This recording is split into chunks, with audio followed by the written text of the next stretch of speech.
Hello, welcome back. In this video we'll discuss the carbon dioxide laser. The carbon dioxide laser was invented by C.K.N. Patel. It's a 4-level gas laser. It's a very powerful laser and it emits in 10.6 micrometers wavelength. It emits in the infrared region, and we shall see the construction of the laser. The carbon dioxide laser is basically a discharge tube. The length of the discharge tube is about 260 millimeters, and the cross section of the bore will be about 1.5 square millimeters. A mixture of gases is taken in the discharge tube, which contains carbon dioxide, nitrogen, and helium. And these three gases are taken in 1:4:5 ratio.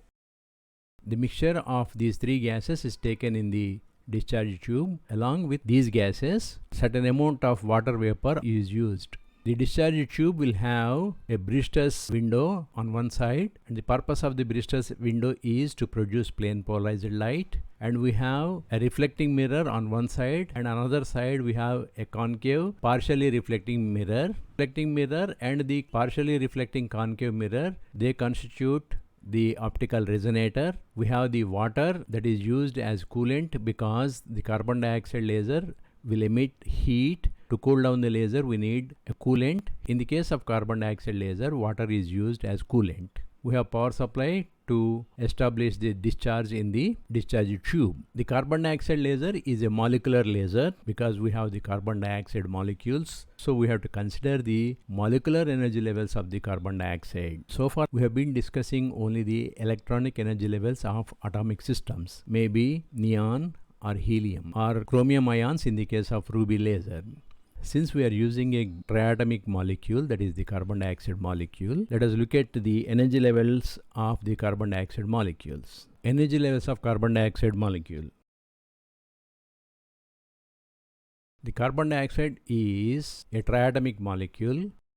Since it is a triatomic molecule, it can undergo what are known as vibrational modes. In the case of a carbon dioxide molecule, which is a linear molecule, means oxygen, carbon and oxygen, they lie along the same line. The oxygen that is present on either sides of the carbon, if they move away from the carbon atom, then we get what is known as a stretch mode. There can be two stretching modes. This is a symmetric stretching mode, means both the oxygen atoms, they would move away from the carbon atom by the same amount. Then we get a symmetric stretching mode. When the oxygen atoms or the carbon atom, when they move up and down about their mean position, we get a mode of vibration called as bending mode. If the oxygen atoms, they move away from the carbon atom by different amounts of displacements, then we'll have the asymmetric stretching mode. So we have symmetric stretching mode, bending modes, the asymmetric stretching mode. Apart from this, one can also have the rotational modes for the carbon dioxide molecules. So we have vibrational modes. In vibrational modes, we have stretching mode. The second one is bending mode. The third vibrational mode is asymmetric stretch or stretching mode. And we also have the rotational modes. Whenever the carbon dioxide molecule interacts with an external radiation, a linear combination of these three vibrational modes with the rotational modes can happen. As a result, the molecule can go to an excited state. The electron energy levels of an isolated atom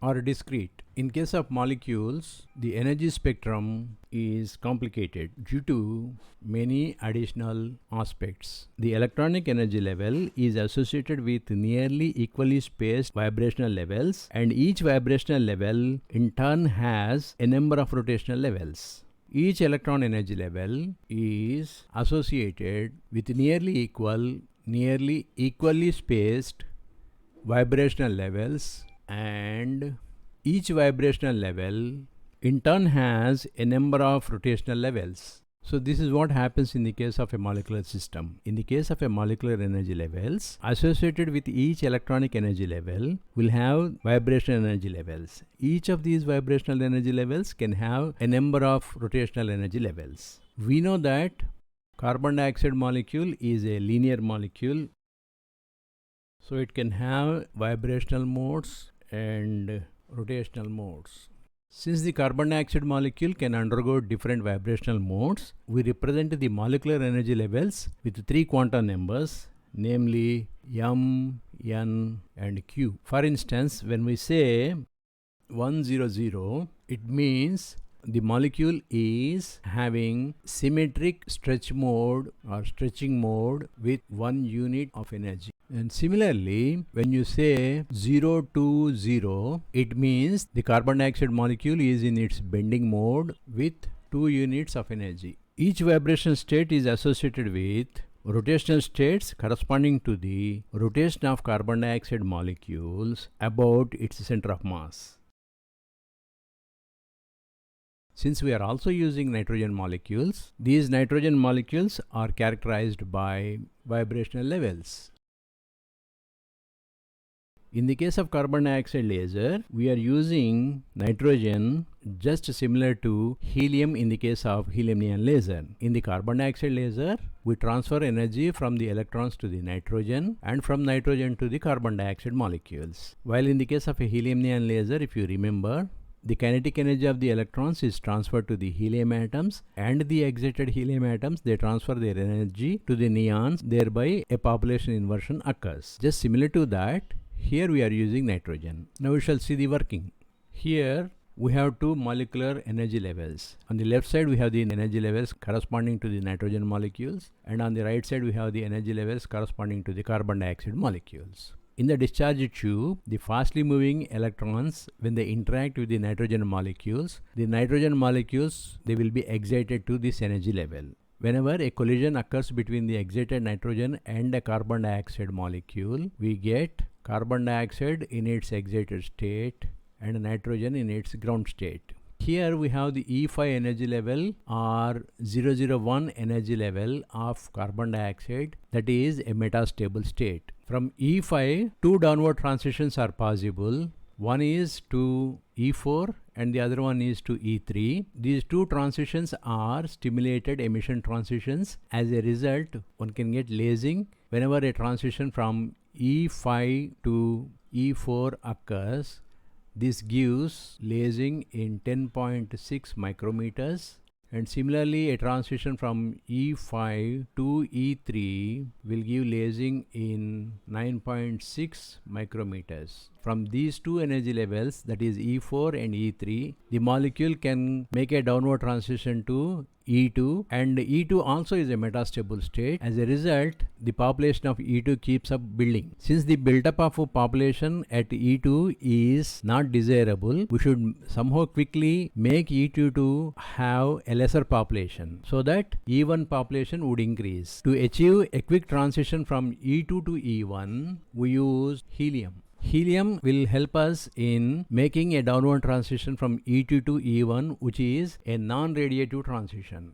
meaning lot of heat is released in the system. That is the reason why we have a coolant, that is water, in the case of a carbon dioxide laser. Now we shall see the pumping mechanism. Nitrogen molecules are excited by the electrons in the discharge tube.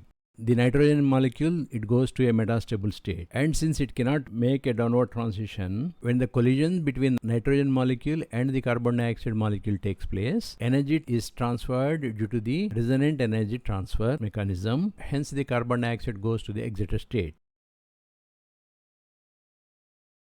The excited nitrogen, they undergo inelastic collisions with the carbon dioxide molecules and excite them to E5 energy level. The E5 energy level is the upper lasing level. E5 is the upper lasing level, while E3 and E4 are lower lasing levels. Population inversion between E5 and E3 and E5 and E4 is achieved. Now we shall see the lasing mechanism. A spontaneous photon, that is a photon emitted during a spontaneous downward transition, move back and forth between the end mirrors. So these photons, they stimulate the downward transitions and stimulate more number of downward transitions. Laser transition between E5 and E4 gives 10.6 micrometer wavelength. Similarly, E5 to E3 transition gives 9.6 micrometer wavelength. Here, E3 and E4 are also metastable states. From these levels, carbon dioxide molecule de-excite to E2 level through inelastic collisions with ground state carbon dioxide molecules. When such a thing happens, the population of E2 increases. So helium atoms are used. This process leads to the accumulation of population at E2. Thus, the de-excitation of the carbon molecules from the lower lasing level poses a problem and inhibits the lasing action because E2 population is increasing. We use the helium atoms de-excite carbon dioxide in E2 level. So, this interaction reduces population of E2 and increases CO2 availability in the ground state or E1. Features of the carbon dioxide laser. The features are, it's a 4-level laser. The active centers are carbon dioxide molecules. Electric discharge is used in pumping. High efficiency, approximately 40%, and high power, several kilowatts. And lastly, it operates in the CW mode, continuous wave. In this video, we have started our discussion by stating that the carbon dioxide laser was invented by C.K.N. Patel. It is a 4-level gas laser. It emits 10.6 micrometer. It can also emit 9.6 micrometers. We have seen the construction of the carbon dioxide laser. We have seen the energy levels of carbon dioxide molecules. We have said that there are 3 different vibrational modes possible: symmetric stretching mode, bending mode, asymmetric stretching mode, and rotational modes. We have seen the atomic energy levels are different from the molecular energy levels. We have seen the nomenclature used to designate the vibrational modes of carbon dioxide molecule. We have seen the energy level diagram of nitrogen and the carbon dioxide molecules. We have seen the pumping mechanism. We have also seen the lasing. Finally, we have seen the important features of the carbon dioxide laser. Thank you.